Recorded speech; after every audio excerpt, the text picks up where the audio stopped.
Ram Ram, Jai Siya Ram. So, Sadhu Ma, how, when you first met Maharajji, what were the circumstances that brought you to Maharajji, and what was that time like? I met Maharajji through Hilda Charlton, who pulled a picture of him out of a box where he had a very long pencil mustache that went down to here. And I'd never seen anybody quite look like that.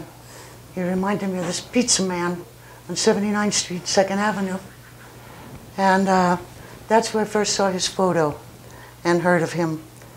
And she had me go through all these pictures and pick out the ones I felt closest to. And as it turned out, I picked out Maharajji, and I picked out a picture of Yogananda as a young boy. And I said I wanted to see him. And she said I could go to the India and go to Nainital and ask at the Evelyn Hotel and to go. But I had no money, but somebody gave me a one-way ticket to London, and then somebody gave me $300, and I took Lake Erie over, and I left London. I went to Paris, then I caught the Oriental Express, got hepatitis, and landed in, after an incredible journey, to Evelyn Hotel, and walked into the little kitchen there, and Ram Dass was there with Krishna Das and Raghu and a lot of other people, and he hugged me. I weighed about 90 pounds, I guess. And the next day, they took me over to Kenchi in a car to visit with Maharajji.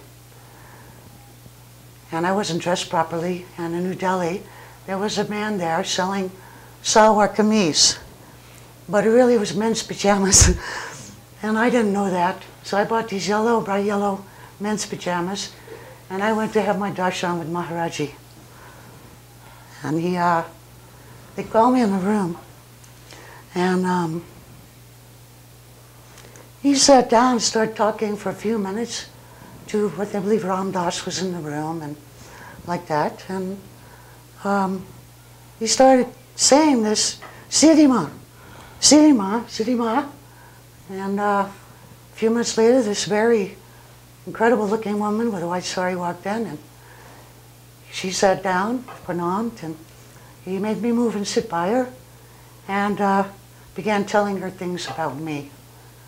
At that time, I didn't know what he was saying, because what I know, it's just a hippie on the roads, you know. And since that time, I've been told what the conversation went like the first time I met Maharajji. He told her, look, Ma, how much she loves me because she came all this way to see me. And it's very difficult to talk.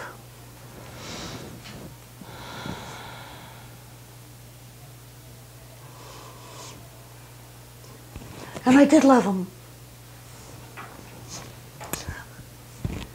See if I can get it together here. That what I said I would do, I would do. Whatever I said I would do, he told her. And that, like sugar to a saint's heart or some other incredible thing that I still don't believe he said to this day. And so I went to hide because I heard that Maharajji had these women that he locked up in back of his ashram. And I was a hippie, and I didn't want to be locked up in back of the ashram with some old ladies, you know. So I went after, and I got out of the room as fast as I could. After it continued for a while, the darshan, and I went and hid so nobody could find me, because now I knew he wanted me to stay, and, you know. So they found me, and they were trying to find me to give me prasad, you know. And of course, I didn't even know what prasad was. I didn't even know I was supposed to pranam. The gracious act of touching his foot, you know. But that was the first time I met